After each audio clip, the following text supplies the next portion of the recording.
Welcome to the Idaho Real Estate Investor Show, where we bring strategies and knowledge that will help you succeed in Idaho's ever-changing real estate market. I'm Jonna Weber. I'm an Idaho investor, realtor, and entrepreneur.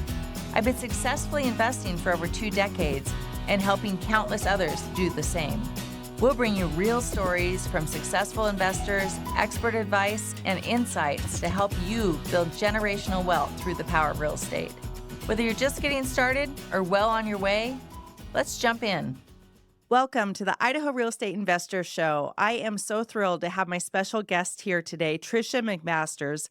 Tricia has a very vast amount of experience in investing, from wholesaling, fix and flip properties, buy and hold, and she and her husband are founders of Idaho Neighborhood Solutions.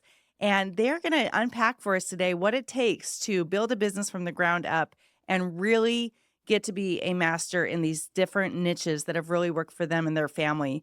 Tricia, I'm so glad you're here today. Thanks so much for taking the time to stop by the Idaho Real Estate Investor Show. Thank you so much for having me. My pleasure. This is fun. Now, you and I have known each other for, I think probably 9 years. A long time. Yeah, our second flip. I don't know. I got your name somewhere and I called you, and I have always felt bad that we didn't use you to list that one. But hopefully we've done some business, or we have done some business. That is so funny. I appreciate you saying that. No, I'm always here to give value. And at that time in my life, I was a newer agent and working almost exclusively with investors. And that's how we caught up together. And we've been around investor circles forever. And I've just been watching you on the periphery of just social media and out there in the community. And I've seen what you said was that your second flip. And I've seen you and Nathan, your husband, just progressively grow this business. And I can't wait to unpack it. But let's go back further. Before 2000, what was it, 16 you got started? Yes. What was your experience prior to that? Did you have a different career? What does that look like? Yeah. So my husband's actually a mechanical engineer, and he worked as a business development and designer for HVAC systems.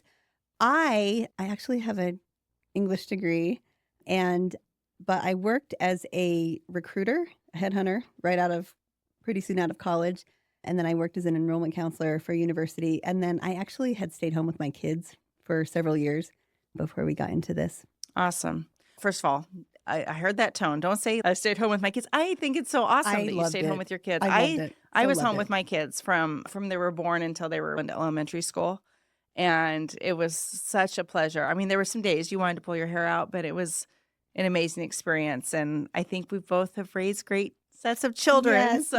Yes. That's something to be really proud of. Thanks. But anyhow, and I know that we sometimes kind of sweep things under the rug with different kinds of experience that's not related directly to real estate investing. But I know that you bring things with you from other careers into it. And did I see that you have a master's degree? I do. I have an MBA. Yeah. Okay. I have to say, you don't hear that very much when you combine it with the word wholesaler. Just saying. You don't. I actually really love business. I really like this job. I like my job. So I do the acquisitions for our company, but I also we're a really small company. Everybody has to do a lot of things, but I also focus a lot on the taxes and the company minutes and where we're going to get funding for our deals and things like that. So I really like just everything wrapped up in the whole package. I'm not a very good person to sit down and do the same thing all the time. I'm unstructured. So I really like the wide variety of things you can do. Yeah. Oh my gosh, for sure. And as entrepreneurs, we get a lot of variety. That's for sure. What sparked that start to you guys getting involved in investing? It's so crazy. We honestly did not know what we were getting into. One of those real estate seminars came through town, and they come occasionally. And I think the one we went to was actually out of business now, but we had just been looking, like Nathan really had been looking for a business, wasn't really happy with what he was doing, and was trying to figure out, do I buy a business? Do I start one? What kind? So we went to that, and I think we just thought, okay, we have the right combination of skills to make it work, even though I don't really think we knew what we were getting into.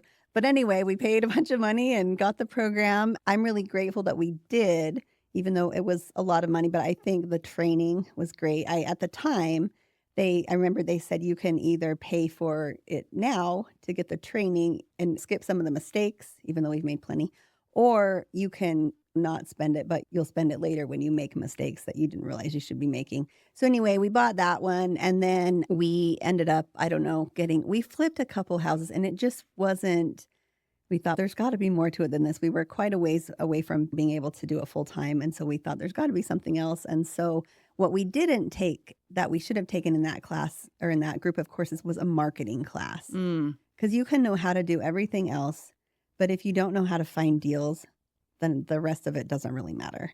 So anyway, we spent a little bit more money and took a marketing program. And like at that, now you can find all of that on the internet and tons of podcasts. There are tons of trainers that are cheaper, and you can find it all. But at that time, it didn't exist. And so we spent a little more money and found out how much marketing we should be doing to get where we wanted to go.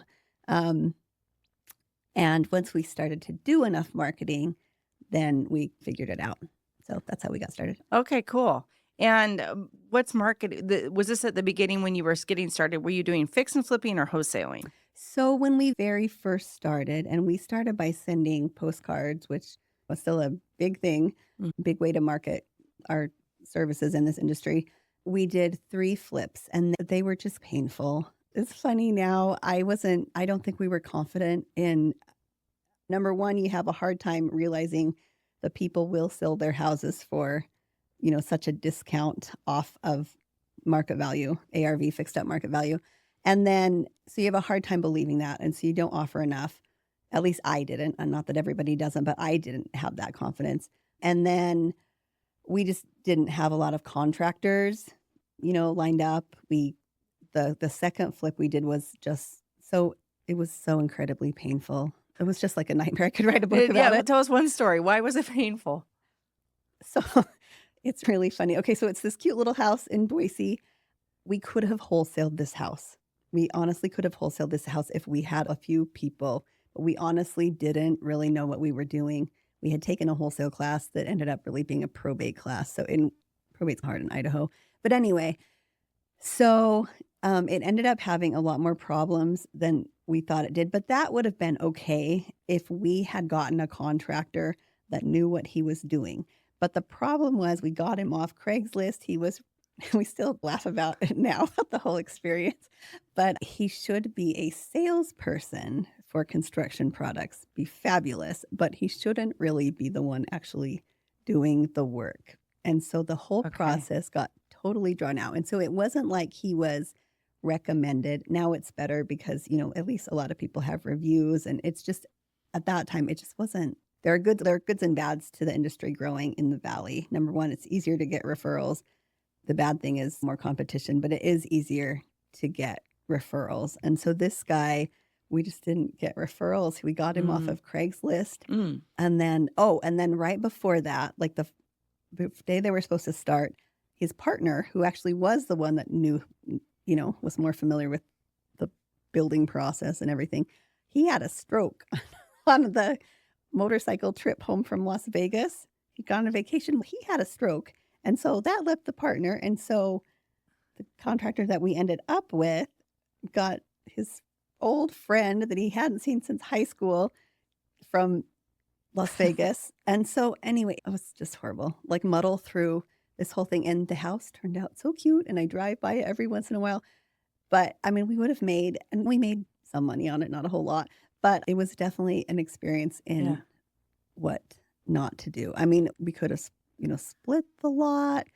We could have wholesaled it and moved on. And instead, it took months. And then after that, we did one more that was not nearly so hard. That was an easy one. But at that point, it was like, okay, we have to take a break and kind of go back to the drawing board because this is just not working. I mean, it was really horrible and stressful. And my son actually made a song about it when he was a little kid. That tells you how terrible it was. Oh gosh. So okay, so some people are I'm sure, listening who are very interested in fix and flipping. And what advice would you have? What would you have done differently to in the way you hired a contractor in the future?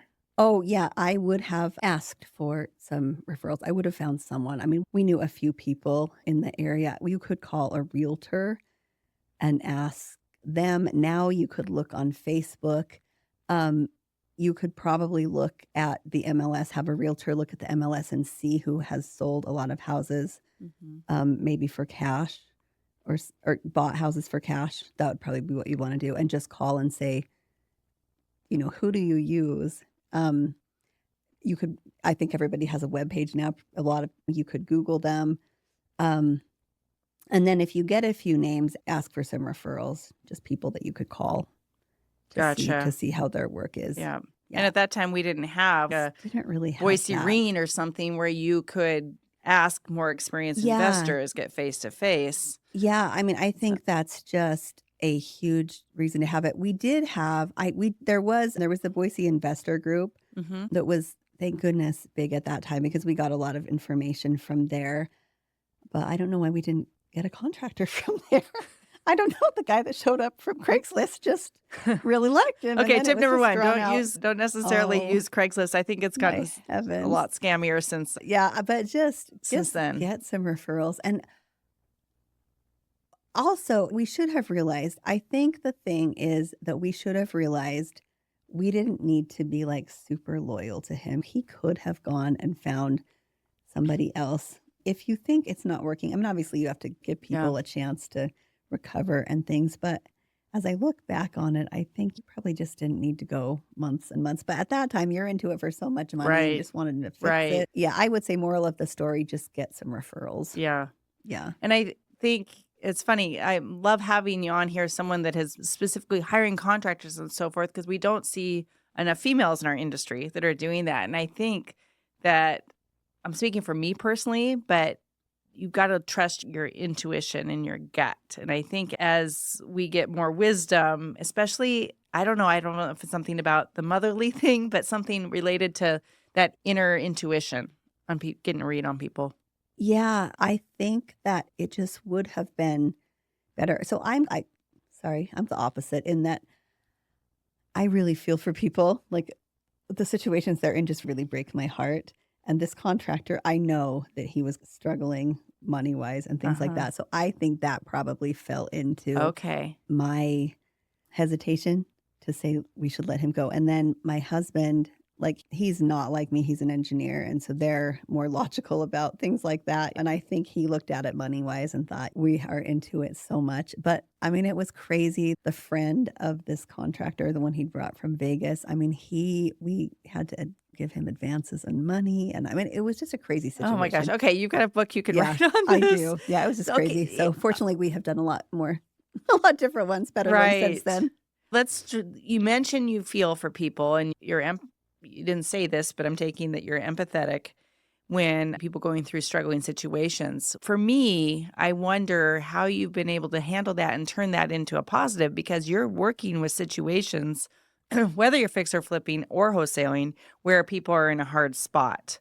So walk us through that because I know personally a lot of newer investors that can't get over the hump of I don't want to take advantage of people or create something that's more of a stress in their lives. And I sense already, and I always have, that you have a different take on that. Tell me about that and how you got over that hurdle and how you work with those sellers.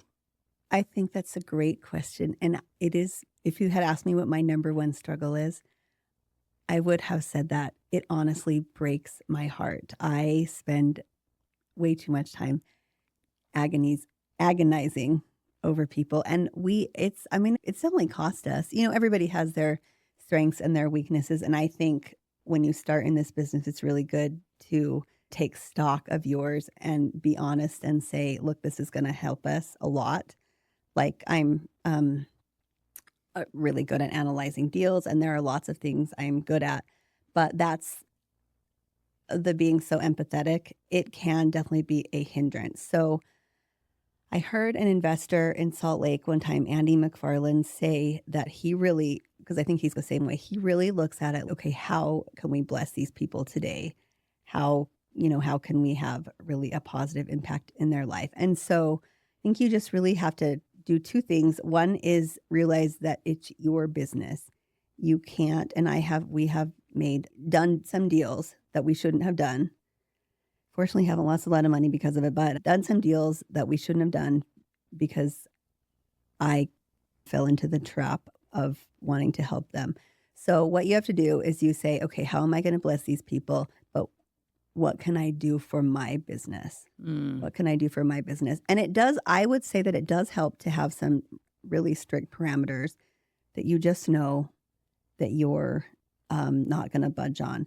For example, we started out flipping, did the 3, and then we wholesaled for a long time and just flipped one here and there. And I had my, formula that I figured out how to price it as a wholesaler.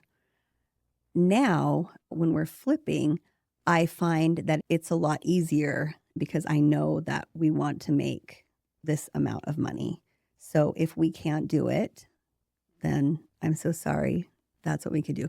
The other thing I do is, and I think it's just for my own peace of mind, I try to give them an option, to tell them what the options are. I think one thing you want to do as an acquisitions person is try to push them toward listing, because if you've tried to do everything you can and explored them listing, and then they still want to sell it to you, then the deal's probably solid. It's not going to fall through.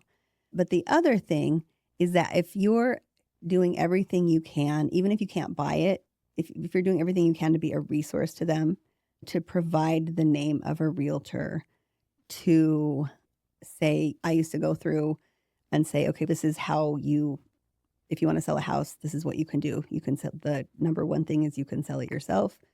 Obviously that's hard. Most people don't want to do that. The most common and the way you'll probably get the most money is to sell it through a realtor. If you don't have someone, I have some really great realtors I could recommend. I went to Jonna and it worked out really great. Yeah. And those girls were so grateful. I think that they had somebody that they could turn to because they needed to get more out of their house than I could pay. And I think it sold fast, and Jonna really helped them figure out what to do. So there's that option. Or you can sell it to me as a wholesaler, not a wholesaler, as a, somebody who's going to fix up your house. You're going to end up with the least amount of money, but it is by far the easiest thing to do. So as long as you just work in your mind that you're just going to try to be a resource for them, even if you can't buy it, then I think if you're an empathetic person, gets you over the hump of, I'm taking so much from these people. And then also, as I have gone along, and we've done a lot of deals at this point, and so I have seen just what a blessing it is for some people just to be able to walk away. So, money, you just have to realize that money isn't the utmost important thing to everybody. To most of us, it is. I wouldn't sell my house to me. No way. My personal house. But to some people in some situations, they just need a fresh start. They need to be able to leave for whatever reason. And it's, I've just done everything, all kinds of different situations. So I would say as long as you understand that there are people that are in some situations that they just have to get out of. So believe that people will sell their house, not cheap to you. And then look at it like how you can be a blessing to them. And then the third thing is if they can't take your price, or I guess the third thing would be figure out what your parameters are. And the fourth thing is if they can't try to take your price, then just figure out how you can be a resource in other ways to them. That's really good stuff. Are you a busy person ready to dive into real estate investing, but not quite sure where to start? I've got you covered. I've put together a free guide with 6 practical tips to kickstart your real estate journey. These tips are designed to help you avoid common pitfalls and set yourself up for success. Head over to boisereen.com/kickstart to download your copy today. And let's make your first steps count. Thank you for sharing your perspective on that, Tricia, because I totally share in that. I'm empathetic as well in certain respects, but certainly when it comes to my sellers and my buyers. And when I was first licensed, I would lose sleep over these kind of things. But you made me think of a dear friend. She actually, This woman was my assistant at one point, and she found out she had terminal cancer. And her wish was to get down to Arizona to be with family as soon as possible at whatever it took. And that was a situation where I just helped them get the fastest possible solution, even though I know that there wasn't some money left Yeah. on the table. Yeah. So it's not That's black great. and white. It's not all about the bottom line dollar investment to everybody, and we have to be okay with that. So I appreciate you sharing that. What have you experienced? Is there a different perspective that you need to take, whether you're going to wholesale a property versus fix and flip? Is it a by property decision, or is it was there a period in your business where you just did fix and flip, you just did wholesale, and now you're back in fix and flip? Oh, yeah. So that's a really great question. I think that one of the reasons that we have been successful is that my husband has the ability to be very focused. I don't. I'm like a total scatter, just love to put my little fingers in everything. The thing you have to realize is that when you start this business, you will find a lot more success if you focus on one thing. Right. And yeah, so the first ones we did fix and flip. They could have been more successful, and we could honestly have kept going with fix and flip, but it seemed okay. We were not picking up steam. The thing about that is you always have to have money. You got to get the money from somewhere, and it is hard to come up with. It can be, especially if you're starting. Now it's time consuming, but it's not as hard. But back then it was difficult. And so then we just said, we're going to wholesale for a while. We're going to figure out wholesaling. And that's what we really wanted to do, figure it out. And so we wholesaled for several months, and then we would throw a flip in there. And then gradually the flips got to be more. And then actually so then we had an acquisitions rep, Hunter Bench. He worked for us, and he just did a great job. I would say we were probably 70-30 maybe. We still wholesaled, but we did some flips. And he was the one that kind of taught me, okay, you can get better deals. And even though I was the one that hired him, so it was a good team situation. But then when the interest rates went up in August of 2022, it was hard to be an investor it's hard to be in real estate for I don't think we bought a deal for 9 months. And that wasn't for lack of marketing. We did. But anyway, after that, since then, we have just flipped. So let's see, that was August of 2022. And then we didn't buy a deal for March until April of 2023. Wow. And so then after that, we just have been flipping. And by this time, has Nathan, he's left his engineering job? Is this full time? Yes. Yeah. He actually left in 2017. So September of 2017. So it's been 7 years that he has just worked. We both have worked full time for ourselves. Yeah. I mean, that in itself is amazing. And again, I know people have this perception of, oh, if I quit my job, retire, and I just do this passive thing called real estate investing, we know that it's nothing but passive. But I'm impressed. Really. This has been your full-time job as a family since 2017, raising kids. Yeah, I think it's good business to have kids because they learn how to work. We, for the most part, hire contractors, but you can't really hire contractors for the whole thing. At least we have never been able to. You end up doing some of it yourself. We just do the end part generally. And we have paid them from the company, and they have learned how to do some things construction-wise. Carter would tell you that he's an excellent painter, but I think it's been really good for that. Oh, I love that. It reminded me of, there's some other folks within Boise Reen that are very much couples building businesses together. In fact, Dan and Amanda Rockwer, I don't know if you know the Rockwers, they're doing business as a couple now, and there's so much to that. And my husband and I have invested together for 2 decades, and we have very different roles, and it's a little bit different in that we both have other businesses, and he still has a corporate job. Given that you guys are all in together, how do you have your roles divvied up? So I think that's a great question. I will tell you, there are really great things about it. It's hard. It is hard. I know that. Definitely, there are challenges that we didn't know would exist. But in our business, I do pretty much everything on the acquisition side. Like, it's just worked out that it's really rare that I ask Nathan to do anything on that side. he does almost everything on the contractor side. I pick out the colors and the carpet and the LVP and all of that. He hires the contractors, they deal with them. And then also, and we do have another lady that works for us, like on the rental side, they do everything. I do not do any of it because, I mean, people would be staying for free. We would be making no money. I just am too much of a marshmallow. So anyway, so they do the rentals and they do the contracting.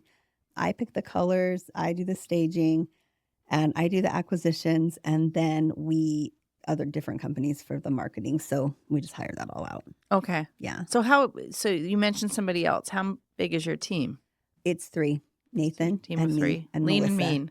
And I will tell you, I think, so the way we got Melissa is, and she's so great. I think it's been 4 years. Her little boy just turned 4 and he was a baby when we Wow. started. Yeah. So we bought her mom's house. Actually, it was in foreclosure and we had another lady that worked for us at the time and she called Melissa to say, did you know your mom's house is in foreclosure? And she didn't.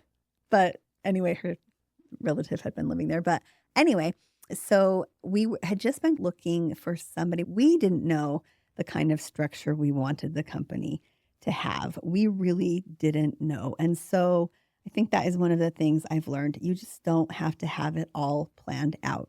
So her daughter had mentioned to me, oh my gosh, my mom has us on a budget. Can you give her a job or something? And I could just tell she'd be really good she's an assistant project manager now. Yeah. Doesn't really have an official title, but I could just tell she'd probably be really good at that. So we had talked about hiring somebody else. And I just gave her name to Nathan, and his attitude was like, because I knew she wanted to work part-time, and his attitude was just, if I like her and she does a good job and I'll keep giving her stuff. And it wasn't like this huge, big commitment. And I think that's what people get stuck on. It just doesn't have to be this huge, big commitment. And if you can find people that where it's like a complementary situation, like she works from home. We're pretty flexible. She goes to pick up her kids. She doesn't have to commit to a certain time frame, Right. do things, certain number of hours. We just have some guidelines of what we wanted, how much we were willing to pay her as far as hours go. And then I have another lady that worked for us and works for us off and on, and she had some health problems.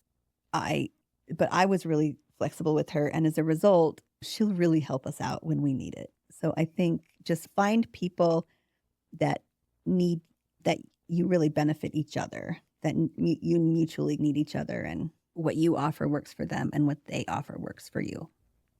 That's great. Yeah, it is a process. And I actually think it's really cool how the economy has changed so much and that there is so much openness towards part-time and flexibility. Oh, I know yeah. most of my team has always worked from home, and having that, it's a fine balance, right? Because you have to have that predictability that they're going to be available, but having that freedom is something that employees or contracted workers, whichever they are, really value these days. Yeah, I think if you can really find people that for something about them gives you an indication that they will appreciate your flexibility, the flexibility that you give them, and they'll be loyal to you. And so Right. I think there are a lot of people, you just have to put in a little bit of work to find them. Yeah. Sometimes it takes 2 or 3 tries Yeah, too. yeah. But that's great. So you're not trying to do it all on your own, the two of you. Do you get away from work? Do you do you have date nights or trips where you're not constantly talking about work? Are you able to separate at this point? Or is it always a struggle? I would say we do a much better job. We don't talk about it at night nearly as much as we used to, but I mean, it's a definite drawback in working with your spouse. Yeah. I mean, it's always there and it's hard, but we do a better job than we used to. And we do take long trips and we don't talk about it. And so that definitely helps. That definitely helps a lot. I would recommend it. Oh, that's awesome.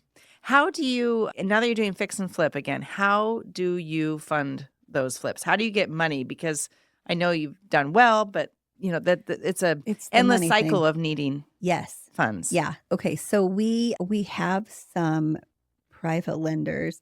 One of them is a family member of mine. And so she has just given us the money. We can spend it, or hasn't given us the money, we can spend it on the properties that we want. We do a note and deed of trust for each one so that she's covered in the event that, something happened. Mm.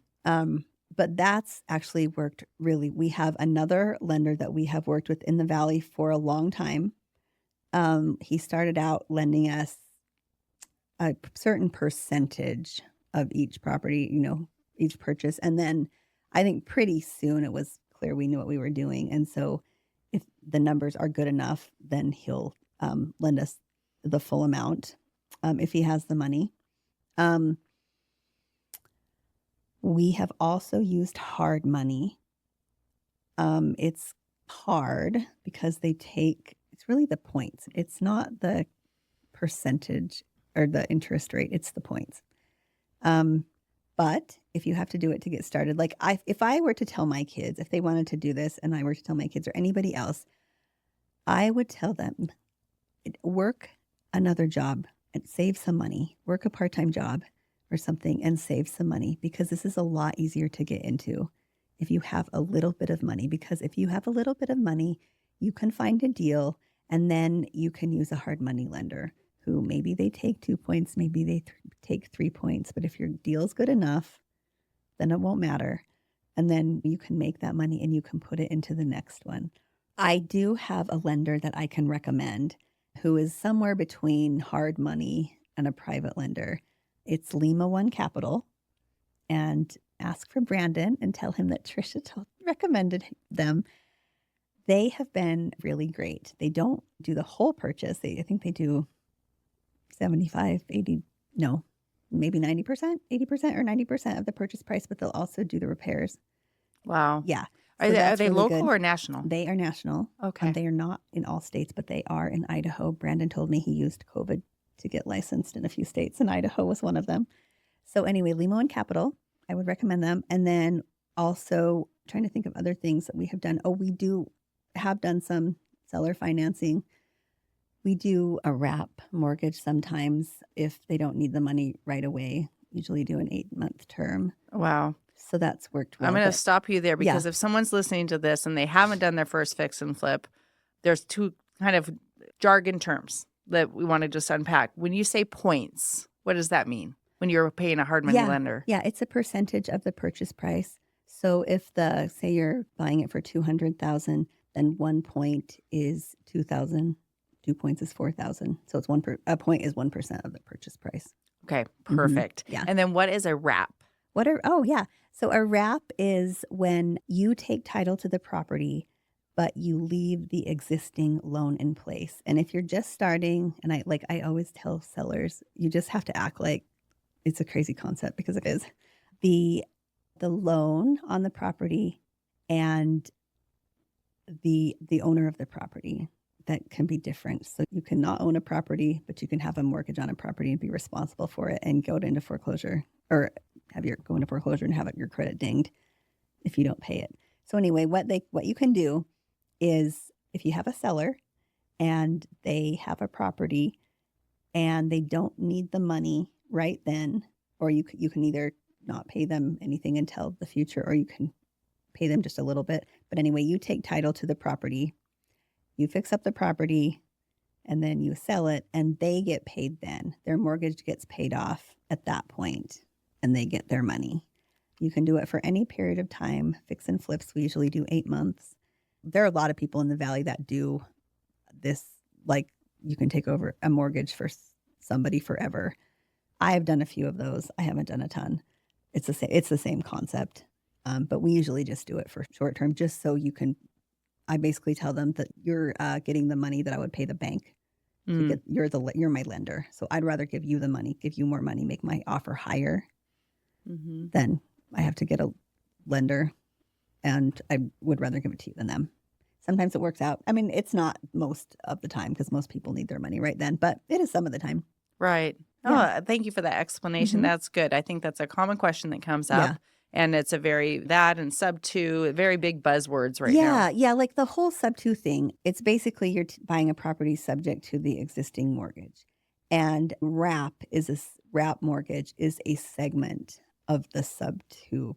Yeah, I don't know what to call it, but it's a thing that is out there. If you've been in the investing world at all, you've heard sub 2 a lot in the last 12 months. Yeah. And one thing is really important. If you want to do that, you have to find an escrow officer that knows how to do that, because not everybody does, but there's usually somebody at the title company. We use Pioneer for the most part, but I know at Title One, they know how to do it. They do. And so anyway, just find somebody that knows what they're doing with that and has done other ones. And they usually don't want to do it if they haven't done it before. I know we've got people within the Boise Marine community that do a lot of that are great resources. Exactly. So I would just say to newer investors, like, don't go in blindly. Let's get a little bit of education before you propose something like that. The one thing I would say I really do believe that this whole thing, your time will be cut in short. Your ramp up will be faster if you have a little bit of money at first.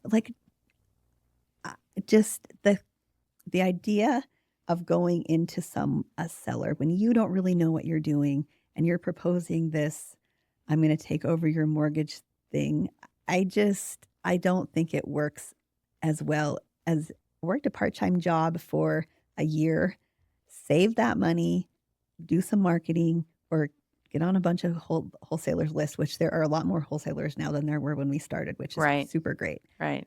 Find a deal, and you can either wholesale it yourself or you can fix and flip it. I just think that's a lot better ramp up than trying to do creative financing with them right off the bat. I think it's great. And having, especially if you're seeking outside financing, having a little skin in the game as the investor. Yeah. And is that where you're getting at? Like hard money loans, they just aren't willing to give you 100%. Most are not, even if you have a lot of experience, and they're definitely not going to give it to you if this is your first or second one. So if you just have a little bit of your own money, it just opens up so many more options. You know what I think is a great way to do that when you talk about part-time jobs that so many people don't take advantage of is the agents, real estate agents. I know when I got my license, my idea was to get commissions and use that towards down payments for buy and hold rentals. Yeah. And that worked. Yes. At that, of course, rentals were a lot less when I first got started. But getting something, and if you can do that side hustle, even in something real estate related, you're gaining experience at the same time. I think that's a real lost opportunity. The stats, like 98% of agents don't even invest in invest. Yeah. So I mean, when I first started, bird dogging was like a big deal. You could drive around and find houses that are in distress, and I mean, I still think I have never driven for dollars very much. That's where you drive around and find properties that look like they could use some help, and you're looking for needles in a haystack because most people are not interested in selling. But if you do enough of those, you sell enough or send enough letters or whatever, somebody is going to. That's how I found our very first deal, actually. So you're right. There are jobs that you can do real estate wise that kind of serve two purposes: give you money, give you experience. And in your situation, you're as a couple. Nathan's licensed. Are you licensed? I'm not licensed. Okay. No, that is by design. I don't know. When we sell properties, we just think it's better to have the person signing on the deal that's not a licensed agent. I agree. There's a certain level of disclosures, certain regulations, and I am an unlicensed assistant, so I have MLS access. One thing that I think is super important and really helped us. So Idaho's a non-disclosure state, which means that nobody has access to the houses or the properties that have sold on the MLS except licensed agents. If you don't have that, it's just next to impossible to do the job wholesaling or flipping or even house rentals. If you don't have that to know what an ARV, what accurate ARV really is, that's a really big problem. So we had a really nice agent, Joseph Stone, that did our comps when we very first started, but that's a lot to ask of someone. He was eventually got busy with his own business. So anyway, that was when Nathan went back and got his real estate license. That's a great point. It's so true. I was new agent. I worked with an investor a lot the first year running comps. And actually, looking back, it was a win because I was learning how to do accurate after repair value and just comps in general as a realtor by working with that investor. So sometimes you can get lucky and find a newer agent that wants that experience. Just throw them something once in a while. That's what I would say. And I was able to obtain some listings that Yeah, didn't work. that's what I always So, try to do is just give him some listings. And I do. The realtors that I call and ask questions who I try to send listings their way if I can. Tricia, I know you mentioned you were part of this seminar back in 2015. You've been part of other groups in the past. Why do you think that it's important to align with people in your local community when you're jumping into something like wholesaling and fix and flipping? Oh, yeah. No, I think it's absolutely critical. Number one, for the training. Number two, for the connections. And no matter how long you're in it, you have to always be making connections. And it's amazing the connections that you make, how they can help you, even if you don't know, even if you can't think of anything that's any reason that would work when you first meet the person. It's incredible. Yes, I was so happy that Jonna's group has gotten so big, and I have not been nearly as involved as I intend to be in the future. But yeah, just to have somebody that you can ask questions to, like with these crazy sellers, things come up with their They do. deals. We all have, Things come up come like, see how Tricia am and I. I? We have stories. Yeah, That's for like sure. how am I going to handle that, or what Right. happens? Like, who am I going to go to for a title company? Who do I go to for an attorney? If you have to build all that yourself, I mean, it's hard. You just weed through so many resources, For so sure. many potentials. So if you're a member of a group, I mean, it's just well worth the money.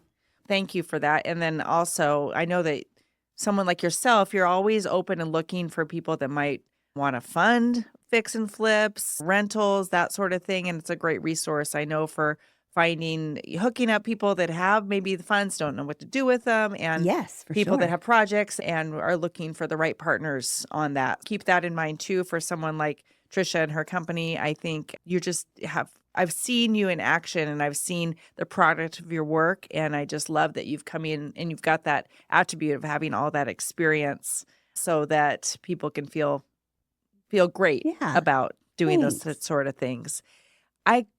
As we wrap up, I guess I want to know in the next 3 to 5 years, do you have any thoughts on where Tricia is in business and in life? Any fun dreams planned or projects? Yeah, my kids are just about grown up. I have a senior and he's the youngest. I'm sure that we will still be doing this as our source of income, but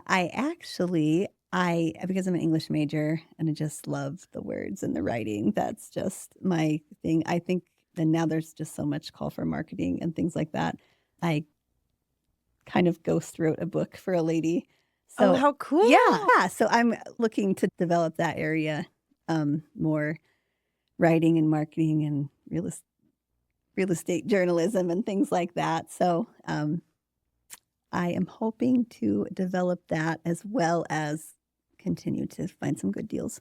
I love it. Yeah. Oh, thank you for sharing. Yeah. I love that. And I think writing, you don't know about this, but it's a passion of mine too. Not the technical writing or anything like that, but I have this dream of going off to a beach house and writing something really creatively. And that's part of on my vision. So I love that. We'll have to talk more Awesome. about Yes, that. definitely. Thank you so much for being here. Yeah. And I know I'm putting your contact information in the show notes. And do you do Instagram, Tricia? I have an account. I am not very good at it, but I Okay. do have an account. I was just curious. I was going to say it's a great place to follow, but you can I find should actually maybe I will start to post some of our things there. That would probably be good.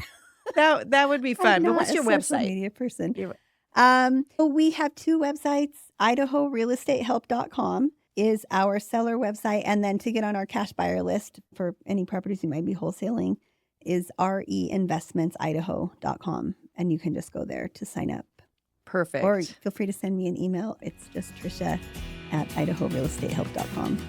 Perfect. Or find you in the Boise Reading Directory and Yeah. at a future event. And we are just Yes. thrilled to have you in our investor community here in Idaho. You're doing good things and doing right for those sellers out there. And it's just been a pleasure. Thanks Thank you so much. Donna. Really appreciate it. Okay, we'll see you at an event soon. That sounds awesome. Well, that's a wrap for today. Thanks for joining me here at the Idaho Real Estate Investors Show. I hope you're leaving with new insights and inspiration to help you truly grow wealth through real estate. If you enjoyed the show, do me a favor. Please subscribe, leave a review, and share it with those that can benefit from it. Go and grow, and I'll catch you on the next episode.